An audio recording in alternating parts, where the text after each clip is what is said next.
ಓಂ ಆನಂದಮಯೋಭ್ಯಾಸಾತ್ ಓಂ ತಮೇವ ಸಮನ್ವಯಂ ಪ್ರಕಟಯತಿ ಆನಂದಮಯೋಭ್ಯಾಸಾದಿತ್ಯಾದಿನ ಸಮಸ್ತೇನ ಅಧ್ಯಾಯೇನ ಪ್ರಾಯೇಣ.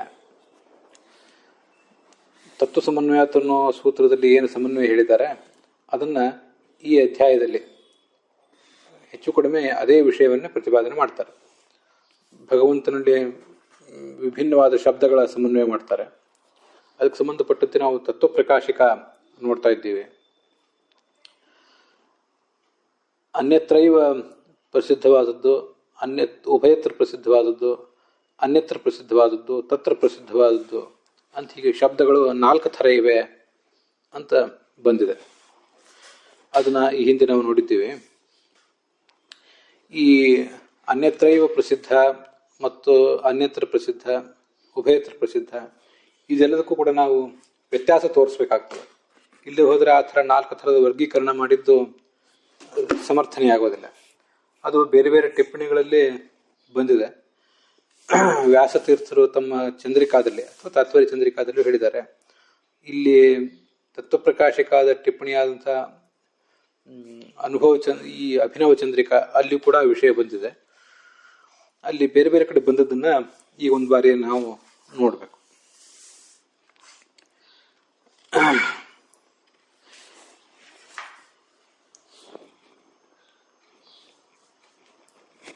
ಇದಕ್ಕೆ ಸಂಬಂಧಪಟ್ಟಂತೆ ಸ್ವಲ್ಪ ಈ ಹಿಂದಿನ ವಿಷಯಗಳನ್ನು ಹೇಳ್ತೇನೆ. ಮೊದಲು ಭಾವಬೋಧದಲ್ಲಿ ರಘುತ್ತಮ ಸ್ವಾಮಿಗಳ ಟಿಪ್ಪಣಿಯಲ್ಲಿ 392ನೇ ಪುಟದಲ್ಲಿ ಅನ್ಯತ್ರ ಪ್ರಸಿದ್ಧೇಯತೆ ಅಂತ ಒಂದು ಪ್ರತೀಕ ಇದೆ. ಅದನ್ನು ಸ್ವಲ್ಪ ಗಮನಿಸಿ. ಈ ಹಿಂದಿನ ವಿಷಯಗಳನ್ನು ಹೇಳಿ ಆಮೇಲೆ ಸ್ವಲ್ಪ ಮುಂದೆ ಹೋಗ್ತೇನೆ. ಬ್ರಹ್ಮಣಿ ಸಮನ್ವಯ ಅಂತ ಹೀಗೆ ವಾಕ್ಯ ಇದೆ. ತಮೇವ ಪ್ರಾಯೇಣ ಅನ್ಯತ್ರ ಪ್ರಸಿದ್ಧಾನಾಂ ಶಬ್ದಾನಾಂ ಪರಮಾತ್ಮನ ಸಮನ್ವಯ ಪ್ರದರ್ಶ್ಯತೆ ಅಸ್ಮಿನ್ ಪಾತೆ ಅಂತ ಹೀಗೆ ಆಚಾರ್ಯ ಹೇಳಿದ್ದಾರೆ. ಆ ಎಲ್ಲ ಮಾತುಗಳ ಮೂಲಕ ಹಿಂದಿನ ಸೂತ್ರಗಳಿಗೆ ಏನು ಸಂಗತಿ ಅಂತ ಅನ್ನೋದನ್ನೆಲ್ಲ ತೋರಿಸಿದಾಗಾಯ್ತು. ಇಲ್ಲಿ ನೋಡಿ, ಭಾವಬೋಧದಲ್ಲಿ ಬ್ರಹ್ಮಣಿ ಇತಿ ಶಾಸ್ತ್ರೇಣ, ಬ್ರಹ್ಮಣಿ ಅಂತ ಶಬ್ದ ಇದೆ, ಮತ್ತೆ ಸಮನ್ವಯ ಅಂತ ಶಬ್ದ ಇದೆ.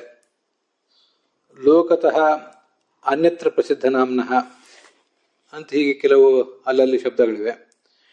ಈ ಎಲ್ಲ ಬೇರೆ ಬೇರೆ ಶಬ್ದಗಳ ಮೂಲಕ, ಇದು ಬರೀ ಅಲ್ಲಿ ಮಾತ್ರ ಬಂದದ್ದಲ್ಲ, ತತ್ವಪ್ರಕಾಶಿಕಾದಲ್ಲಿ ಬಂದಂಥ ಶಬ್ದಗಳು ಕೂಡ. ಅದನ್ನೆಲ್ಲ ಗಮನಿಸಿದರೆ, ಆಚಾರ್ಯರ ಮಾತು ಹಾಗೆ ಜಯತೀರ್ಥರ ಮಾತು ಇದನ್ನೆಲ್ಲ ಗಮನಿಸಿದರೆ, ಆ ಶಬ್ದಗಳಿಗೆ ಅವರು ಪ್ರಯೋಗ ಮಾಡಿರುವಂಥ ಒಂದೊಂದು ಶಬ್ದಕ್ಕೆ ಹೇಗೆ ಬೇರೆ ಬೇರೆ ಕಡೆ ಸಮನ್ವಯ ಇದೆ ಅಂತ ಅನ್ನೋದು, ಬೇರೆ ಬೇರೆ ಸೂತ್ರಗಳಿಂದ ಹೇಗೆ ಸಂಗತಿ ಇದೆ ಅಂತ ಅನ್ನೋದು ಗೊತ್ತಾಗ್ತದೆ. ಈಗ ಮೊದಲು ಬ್ರಹ್ಮಣಿ ಅಂತ ಶಬ್ದ ಪ್ರಯೋಗ ಮಾಡಿದ್ರಿಂದ ಒಟ್ಟಾರೆ ಶಾಸ್ತ್ರಕ್ಕೆ ಮತ್ತೆ ಈ ಅಧಿಕರಣಕ್ಕೆ ಸಂಗತಿ ಇದೆ ಅಂತ ಗೊತ್ತಾಗ್ತದೆ. ಬ್ರಹ್ಮಣಿ ಅಂತ ಇನ್ವರ್ಟೆಡ್ ಕಾಮ ಇದೆ, ಆಮೇಲೆ ಶಾಸ್ತ್ರೇಣ ಅಂತ ಅನ್ನೋದು ಕಾಮ ಇದೆ. ಅದನ್ನ ಗಮನಿಸಿ. ಆ ಥರ ಒಂದು 3-4 ಸಂಗತಿಗಳನ್ನು ಹೇಳಿದ್ದಾರೆ. ಈ ಹಿಂದೆ ನಾವು ನೋಡಿದ್ದೀವಿ. ಇದು ರಘುತ್ತಮ ಸ್ವಾಮಿಗಳು ಹೇಳಿದ್ದೇನೋ ಈ ಥರ ಗಮನಕ್ಕೆ ಬಂತು, ಅದರಿಂದ ಹೇಳಿದೆ. ಮುಂದೆ ಸಮನ್ವಯ ಅಂತಿದೆ. ಸಮನ್ವಯ ಅಂತ ಹೀಗೆ ಶಬ್ದ ಬಂದಿದ್ದರಿಂದ ಆ ಸಮನ್ವಯ ಅಂತ ಅನ್ನೋದು ಒಟ್ಟಾರೆ ಅಧ್ಯಾಯಕ್ಕೆ ಸಂಗತಿಯನ್ನು ತೋರಿಸಿದಾಗಾಯಿತು. ಈ ಇಡೀ ಅಧ್ಯಾಯದಲ್ಲೇ 1ನೇ ಅಧ್ಯಾಯದಲ್ಲಿ ಇರುವುದೇ ಶಬ್ದಗಳ ಸಮನ್ವಯ. ಅದರಿಂದ ಸಮನ್ವಯ ಎಂಬ ಶಬ್ದದಿಂದ ಇಡೀ ಅಧ್ಯಾಯವನ್ನೇ ನಾವು ದೃಷ್ಟಿಯಲ್ಲಿ ಇಟ್ಕೊಂಡಾಗಾಯಿತು. ಬ್ರಹ್ಮಣಿ ಅಂತ ಇಟ್ಕೊಂಡಿದ್ದರಿಂದ ಸಮಸ್ತ ಬ್ರಹ್ಮಸೂತ್ರಗಳು, ಸಮಸ್ತ ಉಪನಿಷತ್ತುಗಳು, ಮಹಾಭಾರತ ಇತ್ಯಾದಿ ಎಲ್ಲವೂ ಕೂಡ ಅದೆಲ್ಲವನ್ನೂ ಕೂಡ ದೃಷ್ಟಿಯಲ್ಲಿ ಇಟ್ಕೊಂಡಾಗಾಯಿತು. ಲೋಕತಃ ಅನ್ಯತ್ರ ಪ್ರಸಿದ್ಧ ನಾಮ್ನಃ ಅಂತ ಈ ಒಂದು ಶಬ್ದದಿಂದ ಈ ಒಂದು ಮೊದಲ ಪಾದಕ್ಕೆ ಏನು ಸಂಗತಿ ಇದೆ, ಮೊದಲ ಪಾದಕ್ಕೂ ಈ ಅಧಿಕರಣಕ್ಕೂ ಏನು ಸಂಗತಿ ಇದೆ ಅಂತ ತೋರಿಸಿದಾಗಾಯಿತು. ಪಾದೇನ ಚ ಅಂತರ್ಭಾವ ಲಕ್ಷಣ ಸಂಗತಿ ಉಕ್ತ. ಈಗೊಂದು ಸಂಗತಿ, ಒಂದು ಸಂಬಂಧ ಇದೆ, ಅದಕ್ಕೆ ಅಂತರ್ಭಾವ ಅನ್ನುವ ಸಂಗತಿ ಅದು. ಈ ಅಥಾತೋ ಬ್ರಹ್ಮ ಜಿಜ್ಞಾಸ ಅಂತ ಅನ್ನೋದು ಏನು ಬ್ರಹ್ಮದ ಜಿಜ್ಞಾಸೆಯ ಕುರಿತಾಗಿ ಹೊರಟಿದೆ ಅಂತ, ಅದನ್ನೇ ಇಲ್ಲಿ ಮುಂದೆ ಬ್ರಹ್ಮನಲ್ಲಿ ಸಮನ್ವಯ ಮಾಡ್ಲಿಕ್ಕೆ ಹೊರಟಿದ್ರಿಂದ ಸಮಸ್ತ ಶಾಸ್ತ್ರಗಳ ಜೊತೆಗೇನೆ ಇದು ಏಕೀಭಾವವನ್ನು ಹೊಂದಿದೆ. ಈಗ ನಾವು ಮಾಡ್ತಿರುವಂತಹ ವಿಚಾರ ಈ ಅಧ್ಯಾಯದ ಜೊತೆಗೂ ಕೂಡ ಏಕೀಭಾವವನ್ನು ಹೊಂದಿದೆ. ಅದೇ ಅಂತರ್ಭಾವ ಸಂಗತಿ. ಮತ್ತೆ ಲೋಕತಃ ಅನ್ಯತ್ರ ಪ್ರಸಿದ್ಧ ನಾಮ್ನಃ ಅಂತ ಹೀಗೆ ಬಂದಿದ್ದರಿಂದ ಈ ಮೊದಲ ಪಾದದ ಜೊತೆಗೆ ಸಂಬಂಧವನ್ನು ಪಡ್ಕೊಂಡಿದೆ ಅಂತ ಹೀಗೆ ಒಂದು ಅಂತರ್ಭಾವ ಸಂಗತಿಯನ್ನ ತೋರಿಸಿದ್ದಾರೆ.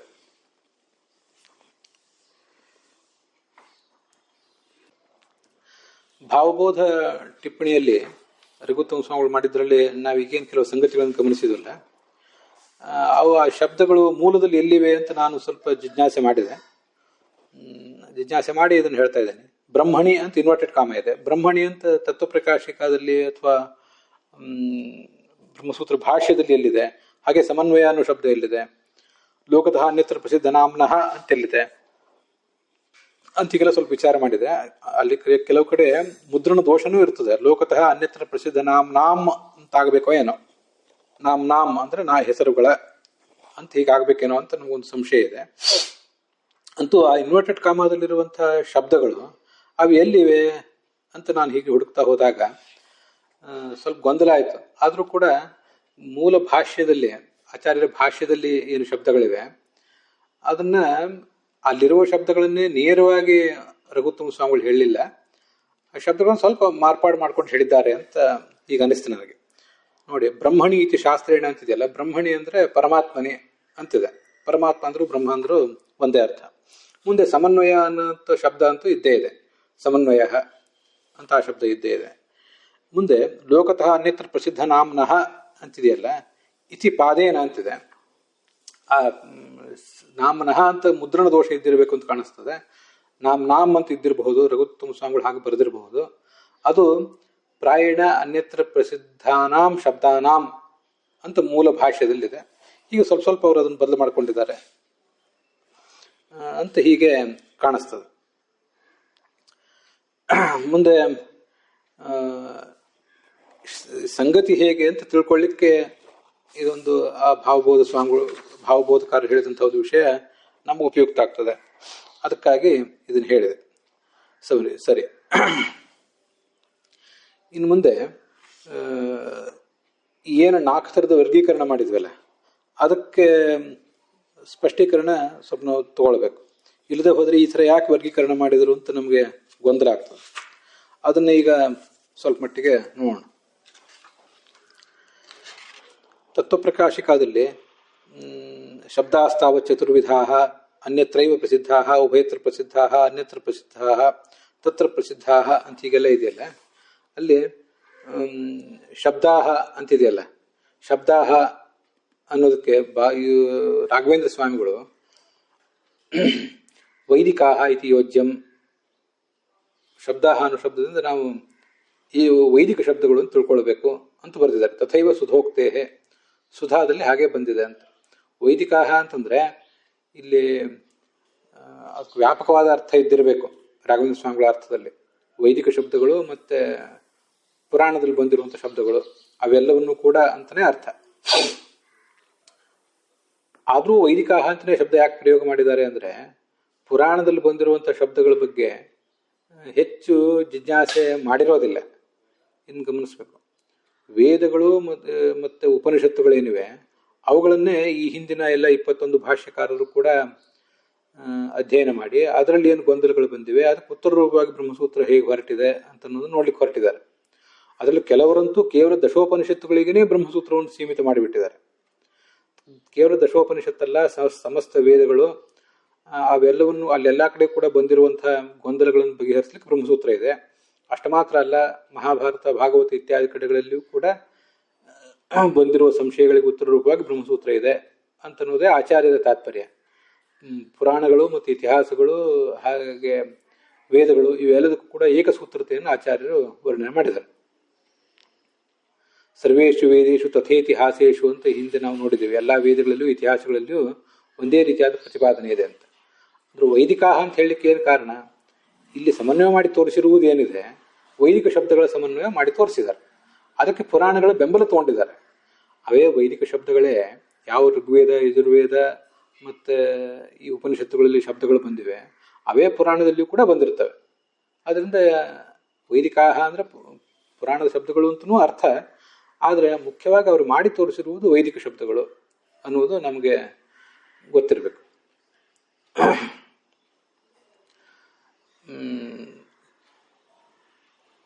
ಯತೇಷಾಂ ಅಸಾಂಕರ್ಯಂ ಚಂದ್ರಿಕಾಯಾಮ್ ವ್ಯಕ್ತಂ. ನೋಡಿ, ಈ 4 ರೀತಿಯಾದ ವಿಭಾಗಗಳಿಗೆ ಸಾಂಕರ್ಯ ಯಾಕೆ ಇಲ್ಲ, ಯಾಕೆ 4 ಥರದ ವರ್ಗೀಕರಣ ಸ್ಪಷ್ಟವಾಗಿದೆ, ಒಂದರಲ್ಲಿ ಒಂದು ಸೇರೋದಿಲ್ವಾ ಅನ್ನೋದೆಲ್ಲ ಚಂದ್ರಿಕಾದಲ್ಲಿ ಬಂದಿದೆ ಅಂತ ಹೇಳಿದ್ದಾರೆ. ಚಂದ್ರಿಕಾದಲ್ಲಿ ಬಂದಂತೆ ನಾವು ಈ ಹಿಂದೆ ಸ್ವಲ್ಪ ಮುಂದೆ ನೋಡೋಣ. ಹೇಗೆ ಮುಂದೆ ಅಲ್ಲಿ ತತ್ರ ಪ್ರಸಿದ್ಧ ಅಂತಿದೆ ನೋಡಿ, ಅಂದ್ರೆ ಭಗವಂತನಲ್ಲಿ ಪ್ರಸಿದ್ಧವಾದ್ದು ಅಂತ. ಅದಕ್ಕೆ ತತ್ರೈವ ಇತ್ಯರ್ಥ ತಥೈವ ಸುಧೋಕ್ತೇಹೇ, ಭಗವಂತನಲ್ಲಿ ಮಾತ್ರ ಪ್ರಸಿದ್ಧವಾದಂಥ ಅರ್ಥ ಅಂತ ಅದನ್ನ ನಾವು ತಿಳ್ಕೊಳ್ಬೇಕು. ತೇನ ನ ಪಾಂಚವಿಧ್ಯಂ ಶಂಕ್ಯಂ, ತತ್ರ ಪ್ರಸಿದ್ಧ ಮತ್ತು ತತ್ರೈವ ಪ್ರಸಿದ್ಧ ಅಂತ ಒಂದು ವೇಳೆ ಎರಡೆರಡು ಇದ್ದಿದ್ರೆ 5 ಆಗಿಬಿಡ್ತಿತ್ತು. ಇಲ್ಲಿ ಹೇಗೆ ಅನ್ಯತ್ರ ಪ್ರಸಿದ್ಧ ಮತ್ತು ಅನ್ಯತ್ರೈವ ಪ್ರಸಿದ್ಧ ಅಂತಿದೆಯೋ ಹಾಗೆ ತತ್ರ ಪ್ರಸಿದ್ಧ ಮತ್ತು ತತ್ರೈವ ಪ್ರಸಿದ್ಧ ಅಂತ ಇದ್ಬಿಟ್ಟಿದ್ರೆ 5 ವರ್ಗೀಕರಣ ಆಗ್ತಿತ್ತು. ಆದರೆ ಆ ವರ್ಗೀಕರಣ ಅದೇನು ಮಾಡಬೇಕಾಗಿಲ್ಲ. ತತ್ರ ಪ್ರಸಿದ್ಧ ಅನ್ನೋ ಶಬ್ದ ಈ ಒಂದು ವಾಕ್ಯ ಖಂಡಕ್ಕೇನೆ ತತ್ರೈವ ಪ್ರಸಿದ್ಧ ಅಂತಾನೆ ಅರ್ಥ. ತತ್ರೈವ ಅಥವಾ ತತ್ರಾಪಿ ಅಂತ ಹೀಗೆಲ್ಲ ಪ್ರಶ್ನೆ ಬರ್ತಿತ್ತು. ಆ ಯಾವ ಪ್ರಶ್ನೆಗೇನು ಅವಕಾಶ ಇಲ್ಲ ಅಂತ ಅದರ ತಾತ್ಪರ್ಯ. ಇದು ರಾಘವೇಂದ್ರ ಸ್ವಾಮಿ ಟಿಪ್ಪಣಿಯಲ್ಲಿ ಬಂದದನ್ನು ಒಂದನ್ನು ಇಟ್ಕೊಳ್ಬೇಕು. ಇನ್ನು ಮುಂದೆ ಈ ಚಂದ್ರಿಕಾದಲ್ಲಿ ಬಂದಿದೆ ಅಂತ ಬಂತು. ನಾವೀಗಾಗಲೇ ಒಂದ್ಸರಿ ಈ ಕನ್ನಡದ ಅನುವಾದದಲ್ಲಿ ಆ ಚಂದ್ರಿಕಾದಲ್ಲಿ ಪುರಾಣಿಕಾಚಾರ್ಯ ನೇತೃತ್ವದಲ್ಲಿ ಆಗಿರುವ ಕನ್ನಡದ ಅನುವಾದದಲ್ಲಿ ಆ ಚಂದ್ರಿಕಾದಲ್ಲಿ ಬಂದಿದ್ದನ್ನು ಹೇಗೆ ತಗೊಂಡಿದ್ದಾರೆ ಅಂತ ಒಂದ್ಸರಿ ಮೊನ್ನೆ ನೋಡಿದ್ವಿ. ಸ್ವಲ್ಪ ಸೂಕ್ಷ್ಮವಾಗಿ ನೋಡಿದ್ವಿ ಅಷ್ಟೇ, ವಿಸ್ತೃತವಾಗಿ ಏನೂ ನೋಡಲಿಲ್ಲ. ಸ್ವಲ್ಪ ಸೂಕ್ಷ್ಮವಾಗಿ ನೋಡಿದ್ವಿ. ಅದನ್ನು ಇನ್ನೊಂದ್ಸರಿ ನೋಡೋಣ. ಅದನ್ನು ನೋಡಿ ಆ ಬಳಿಕ ಇಲ್ಲಿ ಈ ಟಿಪ್ಪಣಿಗಳಲ್ಲಿ ಅಭಯನವ ಚಂದ್ರಿಕಾದಲ್ಲಿ ವಾಕ್ಯಾರ್ಥ ಮುಕ್ತಾವಳಿಯಲ್ಲಿ ತಾಮ್ರಪರ್ಣಿ ಶ್ರೀನಿವಾಸಾಚಾರ್ಯ ಮಾಡಿದ್ದರಲ್ಲಿ ಸ್ವಲ್ಪ ವಿವರಣೆ ಇದೆ. ಅದನ್ನೆಲ್ಲ ಮುಂದೆ ನೋಡೋಣ.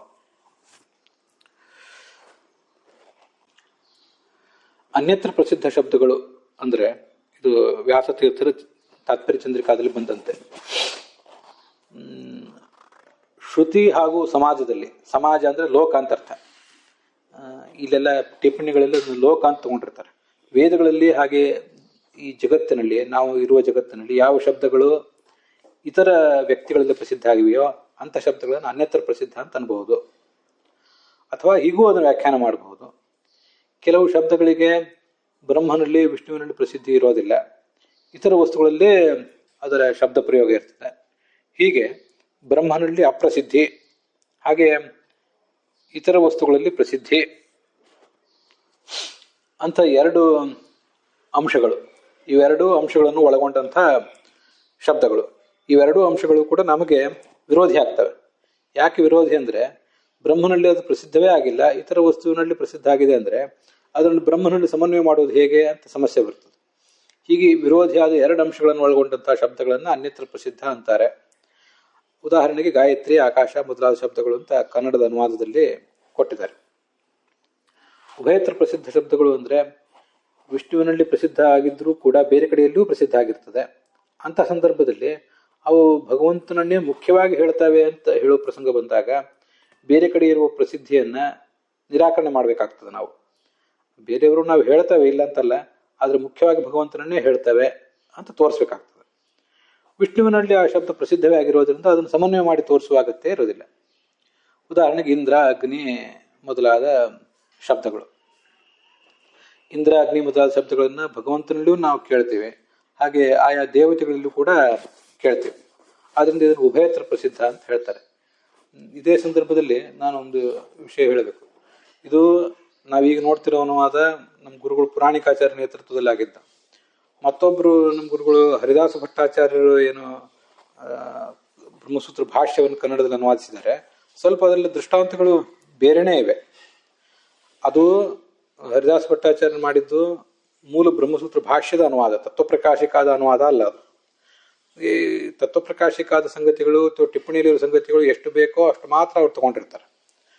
ಈ ಪುರಾಣಿಕಾಚಾರ್ಯ ನೇತೃತ್ವದಲ್ಲಿ ಆಗಿದ್ದು ಇದು ಎಲ್ಲ ಇಡೀ ತತ್ವಪ್ರಕಾಶಿಕಾದ ಅನುವಾದವೇ ಆಗಿರ್ತದೆ. ಈಗ ಅದರಲ್ಲಿ ಹರಿಯಾಚಾರ್ಯ ಕೊಟ್ಟದ್ರಲ್ಲಿ 1-2 ಉದಾಹರಣೆಗಳು ಬೇರೆ ಇವೆ. ಇಲ್ಲಿ ಅದೇನು ಅಷ್ಟು ದೊಡ್ಡ ವಿಚಾರ ಅಲ್ಲ. ಅವರು ಯಾವ್ಯಾವ ಟಿಪ್ಪಣಿಗಳನ್ನು ಗಮನಿಸಿರ್ತಾರೆ ಅಂತನ್ನೋದ್ರ ಮೇಲೆ ಅವೆಲ್ಲ ಹೊಂದ್ಕೊಂಡಿರ್ತದೆ. ಮುಂದೆ ಈಗ ಅನ್ಯತ್ರೈವ ಪ್ರಸಿದ್ಧ ಅಂತ 3ನೇದು.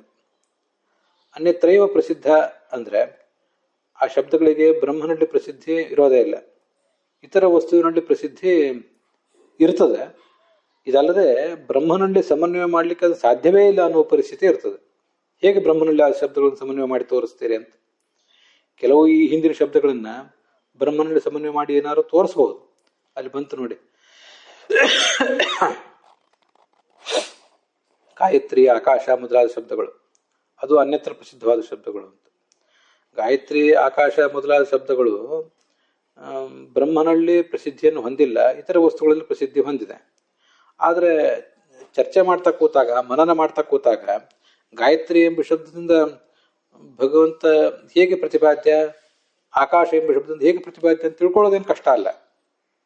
ಗಾಯಂತಂ ತಾಯತೆ ಇತಿ ಗಾಯತ್ರಿ, ಯಾರು ಜಪ ಮಾಡುವವರನ್ನು ಕಾಪಾಡ್ತಾರೋ ಅವ್ರು ಗಾಯತ್ರಿ ಅಂತ ಪ್ರಶ್ನೆ ಬಂದಾಗ, ಗಾಯತ್ರಿ ಅಂದ್ರೆ ಭಗವಂತನೂ ಆಗಬಹುದು, ಅಥವಾ ಗಾಯತ್ರಿಯ ಮಂತ್ರದ ಅಭಿಮಾನಿನಿ ದೇವತೆಯಾದ ಲಕ್ಷ್ಮೀ, ಸರಸ್ವತಿ, ಭಾರತಿ ಅಂಥವರೆಲ್ಲರೂ ಕೂಡ ಆಗಬಹುದು. ಆಕಾಶ ಅಂದ್ರೆ ಅಂದ್ರೆ ಚೆನ್ನಾಗಿ, ಅಂದ್ರೆ ಆಸಮಂತ ಚೆನ್ನಾಗಿ, ಕಾಶತೆ ಅಂದ್ರೆ ಬೆಳಗುವವನು ಭಗವಂತನೂ ಆಗ್ಬಹುದು, ಮತ್ತು ಗಣಪತಿಯೋ ಮತ್ತು ಪಾರ್ವತಿಯೋ ಇವ್ರ್ಯಾರು ಕೂಡ ಆಗಬಹುದು. ಆದ್ರಿಂದ ಗಾಯತ್ರಿ, ಆಕಾಶ ಮೊದಲಾದ ಶಬ್ದಗಳ ಸಮನ್ವಯ ಭಗವಂತನಲ್ಲಿ ಪ್ರಸಿದ್ಧ ಆಗಿಲ್ಲದೆ ಇರಬಹುದು, ಆದ್ರೆ ಅದನ್ನ ತಿಳ್ಕೊಳ್ಳಿಕ್ಕೆ ಕೂತ್ರೆ ಕಷ್ಟ ಏನೂ ಅಲ್ಲ ಅದು. ಆದ್ರೆ ಈ ಅನ್ಯತ್ರೈವ ಪ್ರಸಿದ್ಧ ಅನ್ನೋ ಶಬ್ದ ಇದೆಯಲ್ಲ, ತಲೆ ಕೆಡಿಸ್ಕೊಂಡ್ರು ಕೂಡ, ನಮ್ಮಂತ ಸಾಮಾನ್ಯರು ತಲೆ ಕೆಡಿಸ್ಕೊಂಡ್ರು ಕೂಡ ಬ್ರಹ್ಮನಲ್ಲಿ ಅದರ ಸಮನ್ವಯ ಮಾಡ್ಲಿಕ್ಕೆ ಸಾಧ್ಯವೇ ಇಲ್ಲ ಅನ್ನೋ ಪರಿಸ್ಥಿತಿ ಇರ್ತದೆ. ಇದು 3 ಅಂಶಗಳು. ಹಿಂದೆ 2 ಅಂಶಗಳು ನಮಗೆ ವಿರೋಧ ಆದದ್ದು. ಸರ್ವಶಬ್ದವನ್ನು ಭಗವಂತನನ್ನು ಸಮನ್ವಯ ಮಾಡಲಿಕ್ಕೆ 2 ಅಂಶಗಳು ವಿರೋಧಿಯಾಗಿತ್ತು. ಈಗ 3 ಅಂಶಗಳು. ಬ್ರಹ್ಮನಲ್ಲಿ ಪ್ರಸಿದ್ಧಿ ಇಲ್ಲ, ಇತರ ವಸ್ತುಗಳಲ್ಲಿ ಪ್ರಸಿದ್ಧಿ ಇದೆ, ಹಾಗೆ ಬ್ರಹ್ಮನಲ್ಲಿ ಸಮನ್ವಯ ಅನ್ನೋದು ಅತ್ಯಂತ ಅಸಂಭಾವಿತ ಅಂತ ಬರ್ತದೆ. ಇವನು ಅನ್ಯತ್ರೈವ ಪ್ರಸಿದ್ಧ ಅಂತಾರೆ. ಇದೇ ವರ್ಗೀಕರಣ. ಅದಿಲ್ಲದೆ ಹೋದ್ರೆ ಅನ್ಯತ್ರೈವ ಪ್ರಸಿದ್ಧ, ಅನ್ಯತ್ರ ಪ್ರಸಿದ್ಧ ಅನ್ನೋದಕ್ಕೆಲ್ಲದಕ್ಕೂ ಕೂಡ ಬಹಳ ಬೇರೆ ಬೇರೆ ರೀತಿಯಾಗಿ ಅದನ್ನ ವರ್ಗೀಕರಣ ಮಾಡಲಿಕ್ಕೆ ಕಷ್ಟ. ಆ ವರ್ಗೀಕರಣದ ವ್ಯತ್ಯಾಸ ಏನು ಅಂತ ತಿಳ್ಕೊಳ್ಳಿಕ್ಕೆ ಕಷ್ಟ ಆಗ್ತದೆ. ಇದನ್ನೇ ಚಂದ್ರಿಕಾದಲ್ಲಿ ತೋರಿಸಿರೋ ಪ್ರಕಾರ ಅನ್ಯತ್ರ ಪ್ರಸಿದ್ಧ ಅಂದ್ರೆ ವಿರೋಧಿ ಆದದ್ದು 2 ಅಂಶಗಳು. ಅನ್ಯತ್ರೈವ ಪ್ರಸಿದ್ಧ ಅನ್ನುವಲ್ಲಿ ವಿರೋಧಿ ಆದದ್ದು 3 ಅಂಶಗಳು. ಅವ್ಯಾವ ಶಬ್ದ ಅಂದ್ರೆ ದುಃಖಿ, ಮೂರ್ಖ, ಬದ್ಧ. ನಮ್ಮಂಥವ್ರು ಸಾಮಾನ್ಯರು ತಲೆ ತುರಿಸಿಕೊಂಡ್ರು ಕೂಡ ದುಃಖ ಉಳ್ಳವನು ಭಗವಂತ ಹೇಗೆ? ಆಸಮಂತಾತ್ ಕಾಶತೆ ಭಗವಂತ ಅಂದ್ರೆ ಸರಿ, ಗಾಯಂತಂ ತ್ರಾಯತೆ ಅಂದ್ರೆ ಭಗವಂತ ಸರಿ. ದುಃಖ ಉಳ್ಳವನು ಭಗವಂತ, ಮೂರ್ಖ ಭಗವಂತ ಆಗೋದು ಹೇಗೆ, ಬದ್ಧ ಭಗವಂತ ಆಗೋದು ಹೇಗೆ ಅನ್ನೋದನ್ನ ನಮ್ಮಂಥ ಸಾಮಾನ್ಯರಿಗೆ ತಲೆ ಕೆಡಿಸ್ಕೊಂಡ್ರು ಕೂಡ ಪರಿಹರಿಸ್ಕೊಳ್ಳಿಕ್ ಆಗೋದಿಲ್ಲ. ಅದರಿಂದ ಅತ್ಯಂತ ಅಸಂಭಾವಿತ ಅನಿಸ್ತದೆ. ಅಲ್ಲಿ ನಮ್ಮಂಥ ಸಾಮಾನ್ಯರು ಅಂತ ನಾನೊಂದು ಎಕ್ಸ್ಟ್ರಾ ಸೇರಿಸಿದೆ. ಯಾಕೆಂದ್ರೆ ದೊಡ್ಡವರಿಗೆ ಮೊದಲಿನ ವರ್ಗೀಕರಣ, ಈ 2ನೇ ವರ್ಗೀಕರಣದಲ್ಲಿ ಬಹಳ ವ್ಯತ್ಯಾಸ ಏನು ಕಾಣ್ಲಿಕ್ಕಿಲ್ಲ.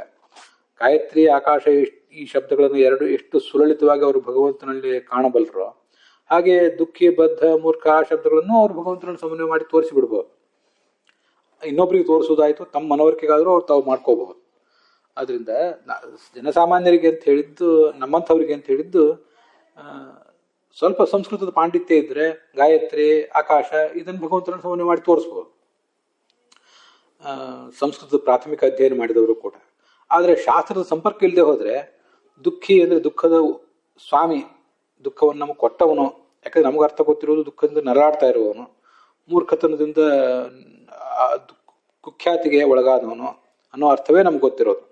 ಬದ್ಧ ಅಂದ್ರೆ ಸಂಸಾರದಲ್ಲಿ ಕಟ್ಟಲ್ಪಟ್ಟವನು ಅನ್ನೋ ಅರ್ಥವೇ ಗೊತ್ತಿರುವುದರಿಂದ ದುಃಖದ ಸ್ವಾಮಿ ಮತ್ತೆ ಮೂರ್ಖತನ ನಮ್ಗೆ ಕೊಟ್ಟವನು, ಬಂಧನವನ್ನು ನಮ್ಗೆ ಕೊಟ್ಟವನು ಅನ್ನೋ ಅರ್ಥವನ್ನು ತಿಳ್ಕೊಂಡು ಅದನ್ನು ಸಮನ್ವಯ ಮಾಡಬೇಕು ಅಂತ ಗೊತ್ತಾಗೋದೇ ಇಲ್ಲ ಶಾಸ್ತ್ರವನ್ನು ಓದ್ತೆ ಹೋದ್ರೆ. ಅದಷ್ಟೇ ಅಲ್ಲದೆ ಪ್ರಕಾಂಡ ಪಂಡಿತರಿಗೂ ಕೂಡ ಸಕಲ ಶಾಸ್ತ್ರಗಳ ಸಮನ್ವಯ, ಸಕಲ ಶಬ್ದಗಳ ಭಗವಂತನ ಸಮನ್ವಯ ಮಾಡಿ ತೋರಿಸ್ಬೇಕು ಅನ್ನುವ ಎಚ್ಚರ ಇಲ್ಲದೆ ಹೋದ್ರೆ ಪ್ರಕಾಂಡ ಪಂಡಿತರಿಗೂ ಕೂಡ ಬೇರೆ ಮತೀಯರಿಗೆ ಇದು ಸಾಧ್ಯ ಆಗ್ಲಿಕ್ಕಿಲ್ಲ. ಅದಕ್ಕಾಗಿ ಬ್ರಹ್ಮನಲ್ಲಿ ಅತ್ಯಂತ ಅಸಂಭಾವಿತ ಅಂತ ಏನೊಂದು 3ನೇ ಅಂಶ ಇಲ್ಲಿ ಸೇರ್ಕೊಂಡಿದೆ ಅನ್ಯತ್ರೈವ ಪ್ರಸಿದ್ಧ ಅನ್ನೋದ್ರಲ್ಲಿ. ಅದು ಅನ್ಯತ್ರ ಪ್ರಸಿದ್ಧ ಅನ್ನುವಲ್ಲಿ 2 ಅಂಶ ಸೇರ್ಕೊಂಡಿದೆ. ಹೀಗೆ ಅವೆರಡಕ್ಕೂ ಕೂಡ ವ್ಯತ್ಯಾಸ ಇದೆ ಅಂತ ಇದು ತಾತ್ಪರ್ಯ ಚಂದ್ರಿಕಾಕ್ಕೆ ಅನುಗುಣವಾಗಿ ನಾವು ಇವತ್ತು ಮನ್ನಣೆ ಮಾಡಿದ್ದೇವೆ. ಲಿಂಗ ಅಂದ್ರೆ ಕೆಲವು ಕಡೆ, ಈಗ ಇಲ್ಲಿ ನಾಮಾತ್ಮಕ, ಲಿಂಗಾತ್ಮಕ ಅನ್ನುವಲ್ಲಿ ಲಿಂಗ ಅಂದ್ರೆ ಗುಣ, ಧರ್ಮ ಅಂತ ಅರ್ಥ, ವಸ್ತುವಿನ ಕ್ವಾಲಿಟಿ, ಪ್ರಾಪರ್ಟಿ ಅಂತ ಅರ್ಥ. ಲಿಂಗ ದೇಹ ಅಂತೀವಲ್ಲ, ಸ್ವರೂಪ ದೇಹಕ್ಕೆ ಆವೃತವಾಗಿದ್ದು ಅದು ಲಿಂಗ ದೇಹ. ಇನ್ನು ಅನುಮಾನ ಪ್ರಕರಣದಲ್ಲಿ ಸಾಧ್ಯ ಮತ್ತು ಲಿಂಗ ಅಂತಾರೆ, ಲಿಂಗ ಲಿಂಗಿ ಅಂತಂತಾರೆ. ಲಿಂಗಿ ಅಂದ್ರೆ ಸಾಧ್ಯ, ಲಿಂಗ ಅಂದ್ರೆ ಹೇತು.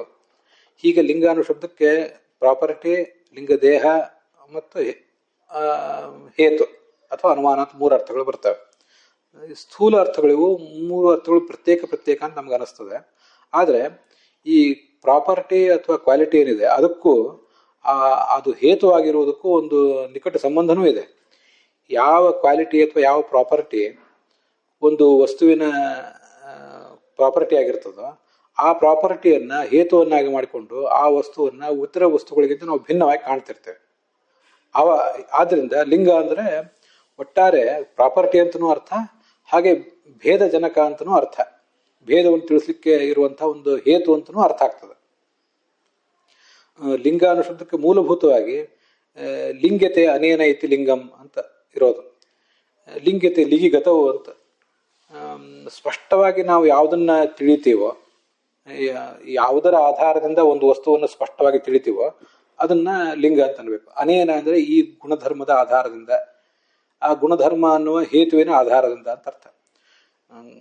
ಘಟ ಒಂದು ಜಡ ವಸ್ತು ಇರಬಹುದು, ಚೇತನ ವಸ್ತು ಇರಬಹುದು, ಅದರಲ್ಲೊಂದು ನಿರ್ದಿಷ್ಟವಾದ ಪ್ರಾಪರ್ಟಿ ಅಥವಾ ಕ್ವಾಲಿಟಿ ಇರುವುದರಿಂದಲೇ ಅದನ್ನು ಹೇತುವನ್ನಾಗಿ ಮಾಡಿ ಆ ವಸ್ತುವಿನಲ್ಲಿ ಉಳಿದ ವಸ್ತುಗಳಲ್ಲಿ ಇಲ್ಲದೇ ಇರುವ ಒಂದು ಭೇದವನ್ನು ತಿಳ್ಕೊತೇವೆ, ಅಥವಾ ಉಳಿದ ಕಡೆ ಇಲ್ಲದೇ ಇರುವಂತಹ ಒಂದು ವೈಶಿಷ್ಟ್ಯವನ್ನು ತಿಳ್ಕೊತೇವೆ.